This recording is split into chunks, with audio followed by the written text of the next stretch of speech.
You're watching America Trends. I'm Mary Burt-Godwin, and I am chatting with Christina Curtis, author and certified master business coach.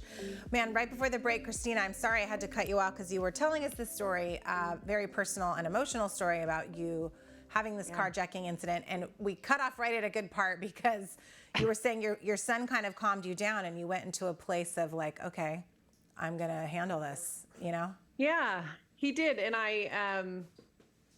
it's that transfer responsibility from someone will save us to got it, they're looking at me. That was the wake up call. I needed. I don't know what in my mind I had thought everybody else will save us, but in my head I was like, someone else is going to help, right?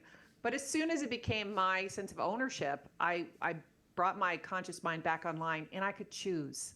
I could choose. I wasn't just driving at poles and driving in oncoming traffic. I was choosing how to get my kids out of the car and literally running through options in my mind and openly with this gentleman in the car, saying, "Hey, listen, you can have me, you can have my car, can't have my kids, can't have my kids. So we're going to pull over at the library, and they're going to get out."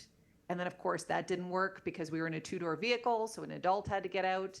So we used the phone to distract them. And then I finally realized I was going to have to fight this gentleman because there were no options left, and there was no way. I thought if I at least fight him, the kids can jump through windows, get out somehow. But he was so de-escalated is the only word I can use. My energy had come down so low. The kids were really quiet. Everything was calm. And he just said, "You know what? Pull over. I'm getting out of the car." And he got out of the car. Wow. I mean, how lucky am I? Christina, what a story. Wow. That is pretty incredible. And I commend you. Thank you for sharing again. And I commend you then for, going through your grief and taking that or trauma, like you mentioned, and then, coming at it with something positive, this book that then can use some of those experiences that you went through to help other people and help you kind of get through your trauma. I love that. And so we were talking about, you use that word hijacking in part of your book. And talking about, not letting things in your bad habits or other things hijack your performance. So let's talk about that and how you can disrupt maybe not some great habits like eating mochi ice cream balls every night. Or texting while you're driving. I mean, there's so many. Calling me out right now, Christina.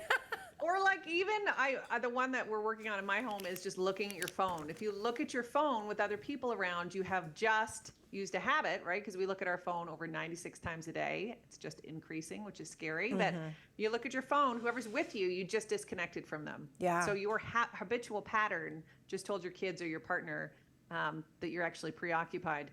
I use the word hijack because similar to when I was in the car, habits just come. They just show up. It's like as soon as I said phone, I could feel the pull. Totally. I'm going to grab my phone. I'm going to check it. Or you could be in a car and say, "I'm not going to look at my phone while I'm driving." And then as soon as you think the word phone, you're like, "Where is that, by the way?" And if it's not there, you're like, "I'm going to pull over. Wait a second. Where is my phone?" Absolutely. You get anxious. Yep. You're inside my brain. Yeah.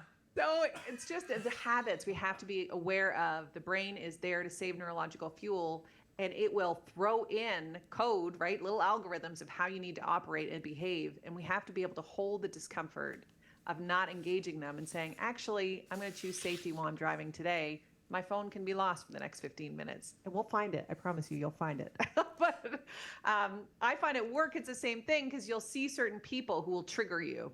And they will just cause you angst or irritation, and you will not engage with them in a way that helps you perform. It's actually self-defeating because then you get this brand around you that you're reactive or irritable or whatever it might be.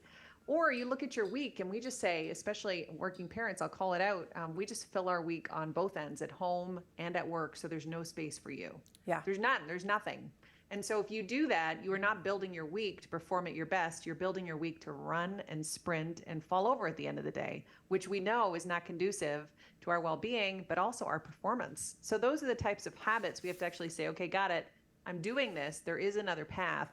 if I can consciously choose it, what would I choose differently? How do I get there?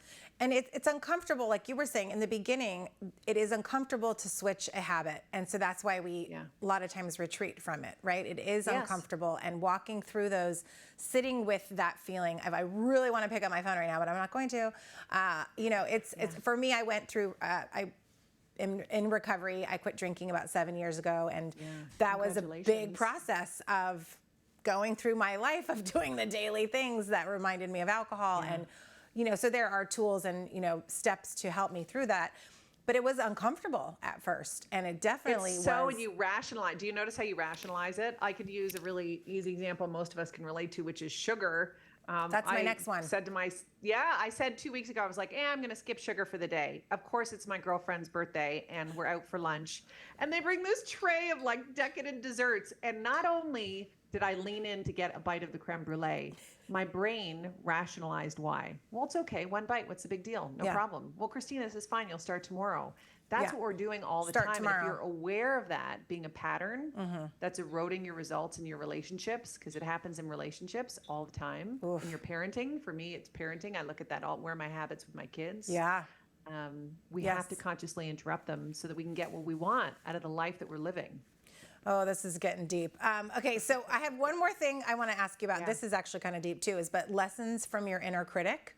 And sometimes our inner critic is not very nice and is formulated from trauma and grief and, some negative places. So are there, because I am sometimes like, I'm not listening to that voice. It's not right, but talk to me about, are there things we can learn from that voice and that inner critic? Yes. The first is, to me, recognizing it is just a voice, and self-doubt is there to keep you safe. It's your brain's security system to say, you got risk. Might be social risk, might be physical risk, might be mental risk, but you got risk here. Financial risk.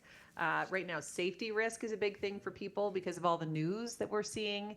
And so it's okay to hear that sound of self-doubt because it's just firing automatically as a security system. The problem is when we let it decide what we're going to do next in situations where it's inaccurate, which it can be, right? It's not there as a fortune teller to predict your future. It's there to say, you might want to double check this or double check that. And that way it's actually healthy and helpful.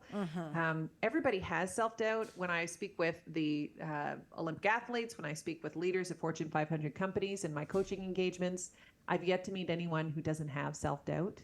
Right. They don't talk about it a lot because it will impact their stock price, but it is a universal human experience. So show compassion, show understanding to the inner critic, be aware of its purpose, and don't make it mean more than it actually does, which is, okay, got it. There's slight risk, but you know what? I'm capable. I trust myself to get through this. I love that. And because sometimes it'll be, take it to an extreme of, I'm a terrible person. It really doesn't mean that. I made a mistake. It just means I'm fallible and I get to learn from it, whatever it is, but don't take it to the extreme, right? And beat yourself up over it. I love it. I feel like I could have you on a whole entire show. I really have so many more talking points. So will you come back again for another segment? I would love to come back. Thank you for having me. Okay, I'm going to finish the rest of your book too, and then we'll have you back so I can just dive in for more topics. Christina Curtis, she is the author of Choosing Greatness, an Evidence-Based Approach to Achieving Exceptional Outcomes. I'm choosing greatness to you. How about you? Today, I should say. You too? Everyone else? Christina, thank you so much. And everyone at home, thank you for tuning in to America Trends. We'll see you again in a little bit.